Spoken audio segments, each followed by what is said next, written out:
벨기에의 한 3D 프린팅 기업에서는 최근 혁신적인 3D 스캐너 기술을 선보였습니다. 고객이 기계에 올라서면 1초 만에 3차원 얼굴 스캐닝이 끝나고 얼굴 형태에 적합한 안경을 추천해 주어 고객이 선택할 수 있게 한 것입니다. 이뿐만 아니라 자신의 신체에 가장 잘 맞는 맞춤형 휠체어, 자신의 모습을 본뜬 피규어 등 3D 스캐너와 프린터를 이용한 맞춤형 제품 제작이 생활 속에 이미 자리 잡고 있습니다. 이처럼 다양한 분야에서 활용되고 있는 3D 스캐너, 대상물을 어떻게 스캔하고 스캔된 데이터를 어떻게 보정하는지 지금부터 알아보도록 하겠습니다.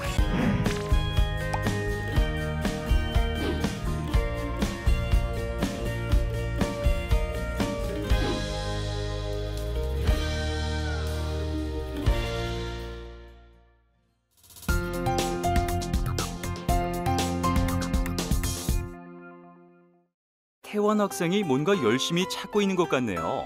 3D 스캐너 매뉴얼을 뒤적이고 있는 걸 보니 아무래도 스캔 전에 확인해야 할 사항이 있는 것 같군요. 어떤 점 때문에 스캐닝 시작을 망설이고 있는 걸까요? 3D 스캐닝을 막상 시작하려고 하니까 이제 어떤 대상을 어떻게 측정해야 될지 막막한데요. 이제 3D 스캐닝을 할 때 준비 방법부터 이제 고려해야 될 점을 상세하게 알려주시면 좋겠습니다. 여러분은 본 학습을 통해 스캐닝 준비 사항 파악 및 스캐닝 설정을 통해 스캔을 실시하고 스캔 데이터를 저장할 수 있습니다. 또한 보정 소프트웨어를 사용하여 하나의 스캔 데이터를 생성, 보정하고 테어링 작업을 실시할 수 있습니다.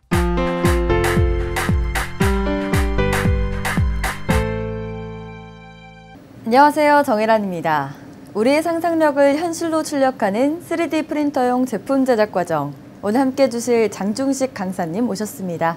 강사님 안녕하세요. 안녕하세요. 장중식입니다.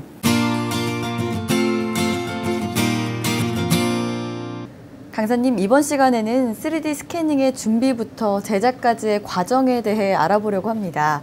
우선 스캐닝의 준비 단계부터 설명 부탁드릴게요. 네, 스캐닝 준비 과정은 스캐닝 방식, 측정 대상물의 크기 및 표면, 적용 분야가 고정밀 산업용인지 일반용인지 등에 따라서 약간의 차이가 있을 수가 있지만요.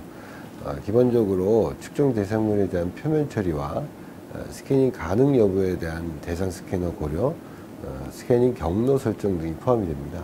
스캐닝 방식 선택에 대한 학습의 측정 대상물의 표면이 스캐닝 방식 선택에 영향을 미치는 요소라고 배웠는데요. 이에 따라 준비 과정도 달라지는 건가요? 그렇습니다. 일반적으로 라인 레이저 방식에서는 레이저가 측정 대상물의 표면에 잘 주사가 되고 그 초점이 잘 맺혀져야 하며 CCD 혹은 CMOS 방식의 카메라에서 측정 대상물의 표면에 맺힌 레이저 스팟을 잘 읽을 수 있어야 합니다. 이러한 요소를 고려해서 피측정물을 준비해야 원활한 측정이 이루어지겠죠. 레이저가 잘 주사되지 않는 표면을 가진 대상물을 피하라는 말씀이신데 그런 예로는 어떤 것들이 있을까요? 네, 측정 대상물의 표면이 투명할 그런 경우가 있을 수 있겠습니다. 그런 경우에는 레이저빔이 투과를 해서 표면에 레이저 스팟이 생기지 않기 때문에 표면 측정이 이루어지지 않습니다.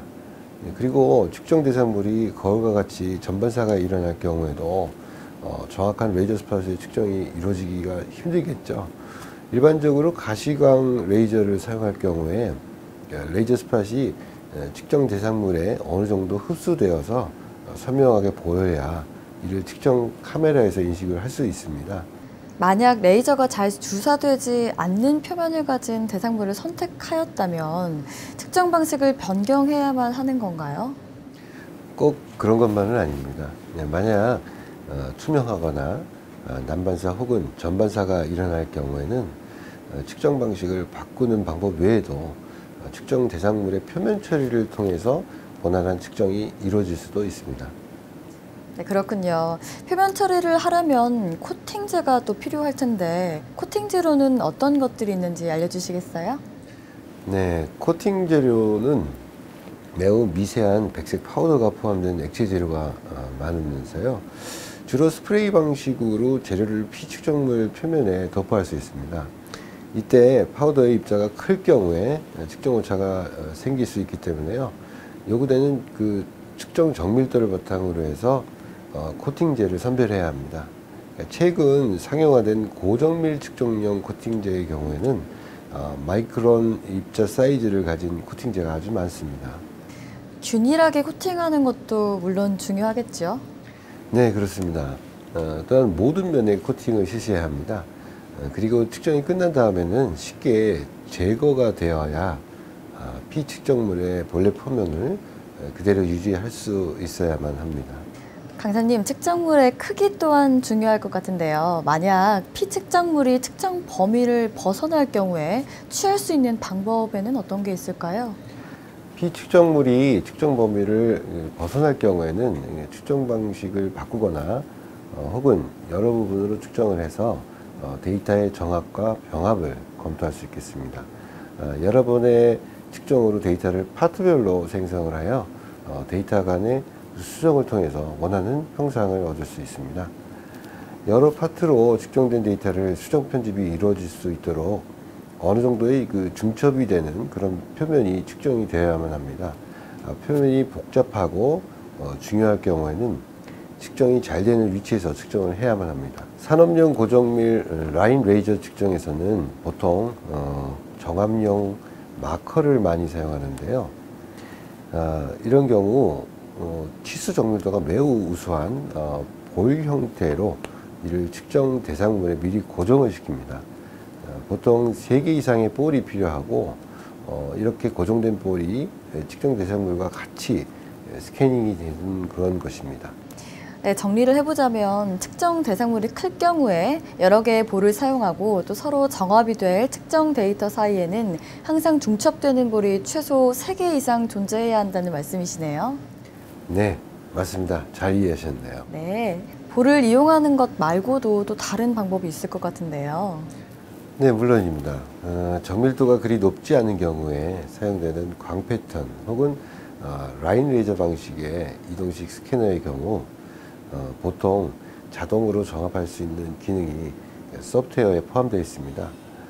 이 자동 정합 기능은 여러 개의 특정 데이터에서 중복되는 특징, 형상을 추출하고 이 부분들을 서로 매칭을 함으로써 데이터를 합치는데 주로 그 볼마커를 사용하는 것보다 정밀도가 떨어지지만은 빠른 시간에 정합을 할 수 있어서 저가형 스캐너에는 상당히 많이 사용하는 그런 방식입니다. 적용 분야에 따른 스캐닝 준비 과정에 대해 살펴보겠습니다. 적용 분야에 따라 측정 데이터에 요구되는 정밀도가 다릅니다.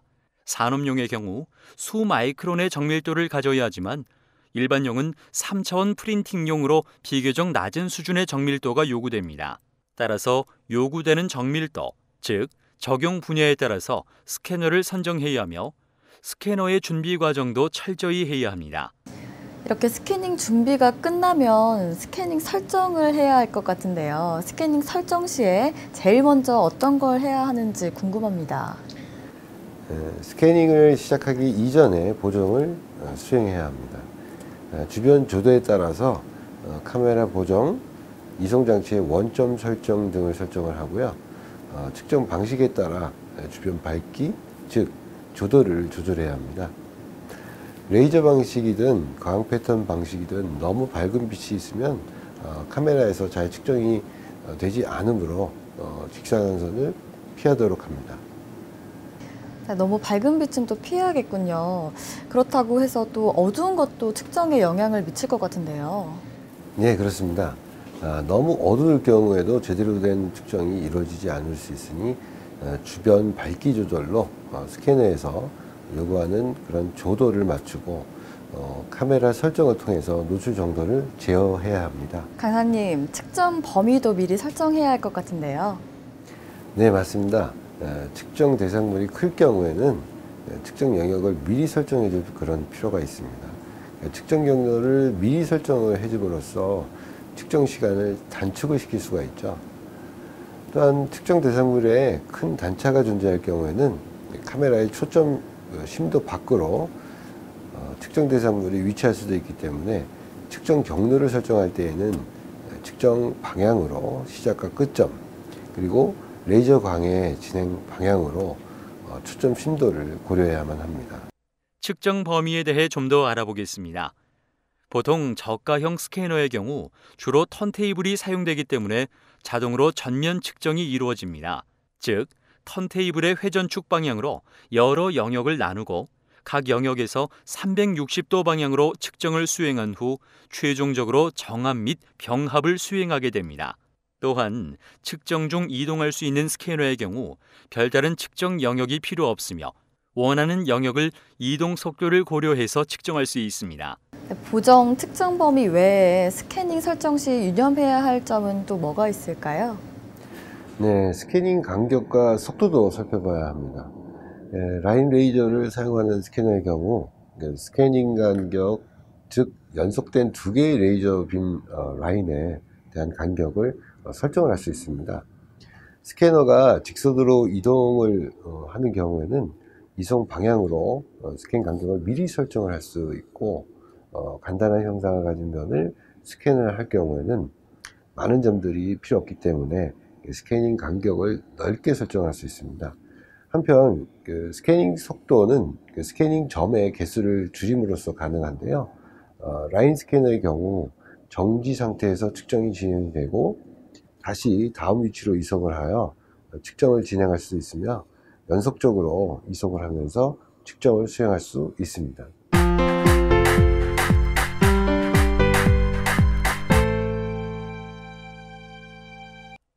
얼마 전 태환 학생은 친구로부터 선물 받은 유리 조각상을 3D 프린터로 출력하려고 스캐닝을 실시했는데요. 이런, 실망스럽게도 스캐닝이 제대로 안 되었네요. 도대체 그 이유가 뭘까요? 스캐닝을 할 때는 측정 대상물의 표면에 레이저 초점이 잘 맺혀야 하고 또 그것을 카메라가 잘 읽을 수 있게끔 표면 처리가 되어야 합니다. 그러려면 다양한 표면 상태에 대해서 이해해야 할 텐데요. 먼저 측정 대상물이 투명한 경우라면 무엇을 살펴봐야 할까요? 대상물의 표면에 레이저 빔의 초점이 잘 맺히는지 살펴보고 반사가 일어나는지에 대해서도 살펴봅니다. 우리 주변에서 쉽게 구할 수 있는 강의용 레이저 포인터와 유리컵 같은 측정 대상물을 바탕으로 실험을 수행해 볼 수 있습니다. 다음은 거울과 같은 표면을 가진 대상물에 적용해 봅니다. 거울과 같은 표면을 가진 대상물은 반사가 일어날 텐데요. 그것이 전반사인지 부분반사인지 난반사인지 과연 어떤 반사가 일어나는지 살펴봅니다. 그리고 레이저 빔이 투과가 되는지도 함께 살펴보고요.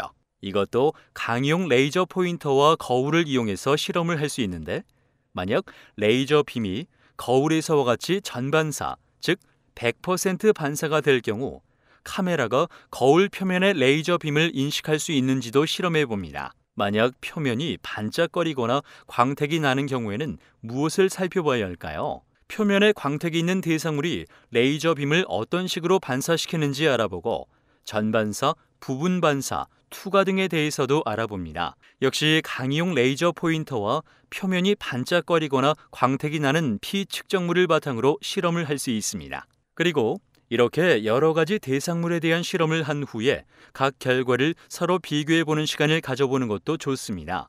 즉, 각기 다른 표면들에 대해서 서로 비교 분석해보고 추가로 앞서 살펴본 것 외에 다른 측정 대상물을 선정하고 레이저 빔을 이용해서 실험을 수행해보는 것도 좋습니다. 그리고 이를 바탕으로 어떠한 표면을 가진 측정 대상물이 측정이 잘 되는지를 비교 분석하도록 합니다. 비교 분석이 끝난 후 이번에는 측정 대상물의 표면 처리를 해서 측정을 해보도록 하겠습니다. 앞서 실험한 투명하거나 거울과 같거나 광택이 나는 대상물의 표면을 다양한 파우더를 이용해서 코팅을 해봅니다. 즉, 밀가루, 미용 파우더 등 백색 파우더를 바탕으로 표면 코팅을 수행해서 레이저를 조사해보고 표면 코팅이 되지 않았을 때와 표면 코팅을 했을 경우와의 차이점을 구분해봅니다. 대상물 스캔의 중요 내용을 다시 한번 짚어보겠습니다. 스캐닝을 준비하는 과정은 스캐닝의 방식, 측정 대상물의 크기 및 표면, 적용 분야 등에 따라서 조금씩 변동이 있을 수 있습니다. 스캐닝 설정에는 스캐너 보정, 노출 설정, 측정 범위, 측정 위치 선정, 스캐닝 간격 및 속도 등이 포함됩니다.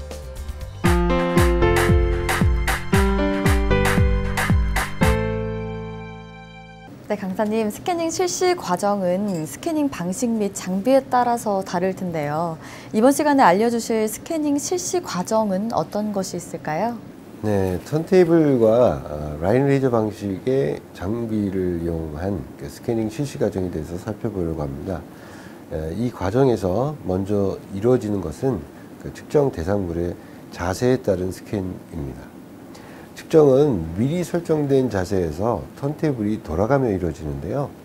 측정 자세는 형상의 복잡도, 크기 및 원하는 측정 영역에 따라서 한 개 혹은 여러 개로 설정을 할 수 있습니다. 또한 측정 데이터는 잡음 데이터를 포함하고 있으며 이는 추후 데이터 보존 과정을 통해서 필터링을 하게 됩니다. 그리고 상세 측정 과정을 보면 턴테이블의 회전에 따라 전면의 측정이 이루어지고 레이저 및 카메라가 상향 조정이 되면서 다음 측정이 이루어집니다. 이는 한 번에 360도 측정으로는 모든 면이 측정이 되지 않기 때문에 턴테이블의 회전축 방향으로 이송을 하면서 다음 측정 과정으로 이루어집니다. 그렇다면 각 측정 자세에서 측정된 데이터는 어떤 형태로 저장이 되나요? 스캐너의 종류에 따라 다를 수 있지만 기본적으로 점 데이터의 형태로 저장이 됩니다.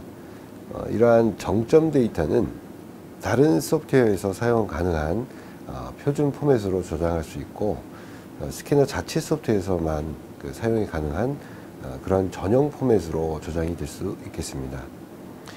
이러한 포맷은 기본적으로 각 점에 대한 정보, 즉 X, Y, Z 좌표를 포함하며 경우에 따라서 STL 파일과 그런 것 같은 법선 벡터, 즉 노멀 벡터라고 하죠. 그리고 색깔 정보, 이웃하는 정점과의 위상 정보를 포함할 수도 있겠습니다. 표준 포맷에 대해 좀 더 자세히 살펴보겠습니다. 표준 포맷은 모든 스캔 소프트웨어 혹은 데이터 처리 소프트웨어에서 사용이 가능한 포맷으로 가장 많이 사용되는 포맷은 XYZ, IGES와 스텝이 있습니다. XYZ 데이터는 가장 단순하며 각 점에 대한 좌표 값인 XYZ 값을 포함하고 있습니다. 다음은 측정 대상물을 스캐너로 측정하고 그 데이터를 XYZ 데이터 포맷으로 보여주는 예시입니다. IGES는 최초의 표준 포맷으로 형상 데이터를 나타내는 엔터티로 이루어져 있습니다. IGES 파일은 점뿐만 아니라 선, 원, 자유곡선, 자유곡면, 트림 곡면, 색상, 글자 등 CAD, CAM 소프트웨어에서 3차원 모델의 거의 모든 정보를 포함할 수 있으며 3D 스캐너에서는 선택적으로 지원할 수 있습니다. 다음은 육면체 형상에 대한 IGES 파일의 예를 나타내고 있으며 각 면을 표시하기 위해서 엔터티 126이 사용이 되었습니다. 스캔 데이터는 보통 점으로 이루어져 있기 때문에 엔터티 106 혹은 116으로 데이터가 저장이 됩니다. 스텝은 IGES의 단점을 극복하고 제품 설계부터 생산에 이르는 모든 데이터를 포함하기 위해 가장 최근에 개발된 표준입니다. 거의 대부분의 상용 CAD, CAM 소프트웨어에서 스텝 표준 파일을 지원하며 3D 스캐너에서는 선택적으로 지원할 수 있습니다. 다음은 육면체 형상에 대한 스텝 파일의 예시입니다. 스캐닝 실시 및 데이터 저장에 대한 중요 내용을 다시 한번 짚어보겠습니다. 스캐닝은 측정 대상물의 자세에 따른 스캔을 실시한 후 상세 측정 과정을 거쳐 실시되며 이렇게 측정된 데이터는 기본적으로 점 데이터의 형태로 저장됩니다. 표준 포맷은 모든 스캔 소프트웨어 또는 데이터 처리 소프트웨어에서 사용이 가능한 포맷으로 가장 많이 사용되는 포맷은 XYZ, IGES, 스텝이 있습니다.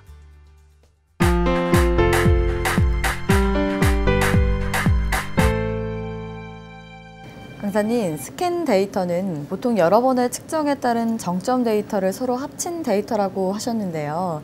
정보를 합칠 때 꼭 알아야 할 점이 있을까요? 네, 개별 스캐닝 작업에서 얻어진 점 데이터들이 합쳐지는 과정을 정합이라고 합니다. 정합용 마커는 최소 3개 이상의 볼이 서로 정합이 될 데이터에 모두 측정이 되게끔 하는 그런 간격을 조절하여 부착을 하게 됩니다. 서로 합쳐야 할 점 데이터에서 동일한 정합용 볼들의 중심을 서로 매칭을 함으로써 측정 데이터들이 하나로 합쳐지게 됩니다. 우선 측정 대상물에 3개의 정합용 볼을 부착시키고 피측정물과 모든 볼을 동시에 측정을 합니다. 다음에 정합 준비를 위해서 정합용 소프트웨어 혹은 스캐너 소프트웨어에서 이들 두 데이터를 오픈합니다. 최종적으로 3개의 볼을 모두 매칭시키고 난 다음 이들 볼에 대한 점 데이터를 제거함으로써 최종적으로 정합 데이터를 얻을 수 있습니다. 그렇군요. 그렇다면 정점 데이터를 이용할 경우에는 어떻게 정합을 하게 될까요? 네, 정합용 소프트웨어는 각각 측정된 정점 데이터로부터 중첩이 되는 특징 형상들을 찾아내서 그 부분을 일치를 시킴으로써 정합을 하게 됩니다. 정합을 하기 이전에 점 데이터를 보정을 하고 필터링을 먼저 수행을 해야 합니다. 먼저 2개의 측정 데이터와 정합을 수행하고 그 다음 측정 데이터와 다시 정합을 수행하면서 마지막 측정 데이터까지 반복을 통해서 최종 데이터를 생성을 하게 됩니다. 점 데이터를 합치는 것 외에 병합이라는 것도 있다고 들었어요. 정합과 병합의 차이점은 뭘까요? 네, 머징, 즉 병합은 정합을 통해 중복되는 부분을 서로 합치는 과정입니다.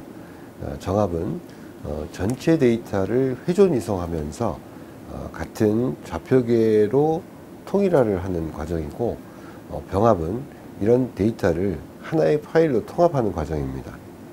즉, 그 2개의 점 데이터를 모두 포함하는 새로운 점 데이터로 생성을 시킴으로써 병합이 이루어집니다. 이는 서로 중첩되는 부분에는 상대적으로 불필요하게 많은 점 데이터들이 존재하기 때문에 최종 데이터를 생성하기 이전에 필요한 양으로 데이터 사이즈를 줄이게 됩니다. 이제 스캔 데이터 보정법을 알아보겠는데요. 강사님, 어떤 방식으로 보정하면 되나요? 네, 스캔 데이터는 측정 환경, 측정 대상물의 표면 상태 및 스캐닝 설정 등에 따라서 다양한 노이즈를 포함할 수 있는데요.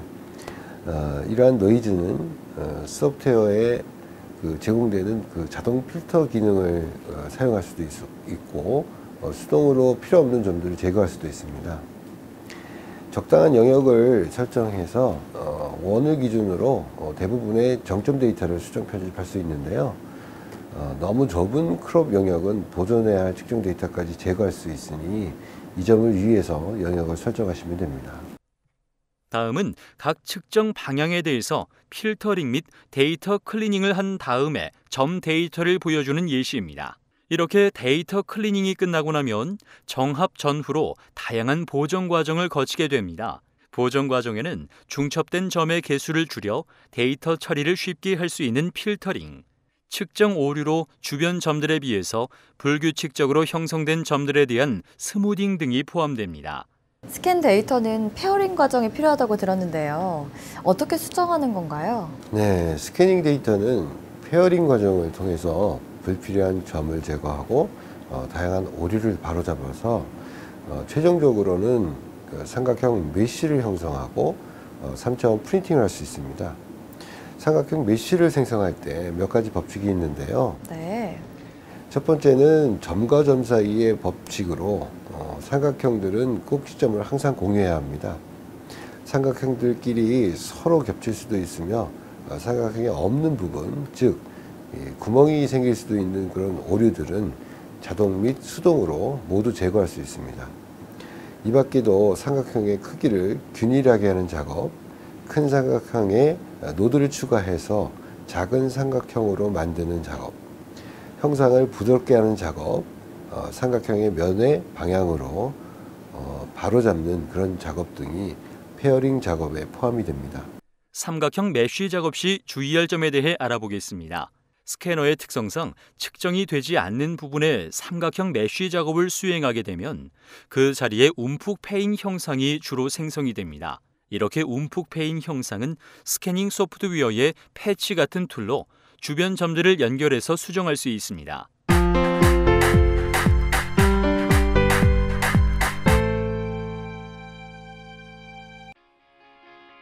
태원 학생이 자신이 스캔한 데이터를 이용해서 3D 프린터 출력을 하려고 합니다. 그런데 바로 출력하기엔 불필요한 점들이 너무 많네요. 어떻게 하면 좋을까요? 먼저 데이터 클리닝의 개념을 이해해야 합니다. 즉, 스캐닝 직후의 데이터를 바탕으로 데이터 클리닝이 필요한 이유를 이해하는 것이죠. 불필요한 점이나 노이즈가 발생하는 이유와 노이즈를 제거할 수 있는 방법에 대해 알아보고 데이터의 양이 많을 경우 발생할 수 있는 문제점들을 분석해 봅니다. 왜냐하면 데이터의 양은 곧바로 파일 사이즈와 연결이 되니까요. 따라서 데이터 필터링이 필요할 텐데 그 이유에 대해 알아보고 너무 많은 데이터를 필터링할 경우 발생할 수 있는 그런 문제점들을 분석해 봅니다. 점 데이터는 최종적으로 STL 파일 등 3D 모델을 생성하는 기본 데이터임을 인식하고 분석하고 데이터 스무딩에 대해서도 알아봅니다. 마지막으로 이러한 데이터 클리닝은 전체 스캐닝 과정 중 언제 수행해야 하는지 알아봅니다. 즉, 측정 직후에 수행해야 할지 아니면 정합이나 병합 직후 등에 수행해야 할지에 대해서 알아봅니다. 이제 데이터 클리닝을 직접 수행해 봅니다. 먼저 스캔을 수행한 데이터에 대해서 자동 클리닝 기능을 수행해 봅니다. 자동 클리닝에 대해 어떤 옵션들이 있는지 알아보고 각 파라미터들을 조정하고 다시 실행해 보면서 각 파라미터들이 어떠한 역할을 수행하는지 이해해야 합니다. 자동 클리닝을 여러 번 수행할 경우에 점 데이터들이 어떻게 변하는지 알아보고 자동 클리닝을 잘못 수행하였을 경우 이전으로 돌아갈 수 있는 기능이 있는지 확인하고 실제로 이전 점 데이터의 원상 회복을 시도해 봅니다. 자동 클리닝으로 삭제가 되지 않는 점들은 스캐너 소프트웨어에서 제공하는 툴을 이용해서 수동으로 클리닝을 수행합니다. 이때 수동 클리닝에서 제공하는 각 툴 또는 옵션들의 기능을 알아봅니다. 그리고 클리닝 이외의 기능이 있을 경우 하나씩 수행해 보고 그 기능을 알아봅니다. 스캔 데이터 보정에 대한 중요 내용을 다시 한번 짚어보겠습니다.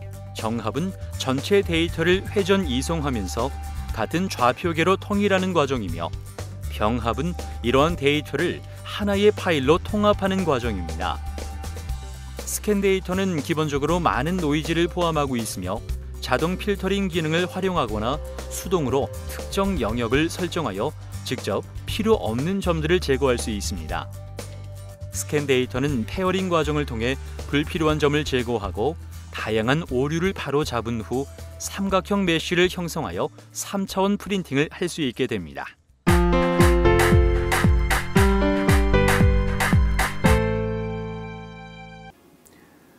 삼각형의 면이 서로 맞물리지 않고 교차하는 경우에 대해서 스케치해 봅니다. 여러 개의 점 데이터를 생성하고 정상적인 메쉬와 비정상적인 메쉬를 각각 생성해 봅니다. 삼각형 면의 방향은 삼각형의 법선 벡터를 이용해서 이해하면 되는데요. 오른손 법칙을 이용하면 됩니다.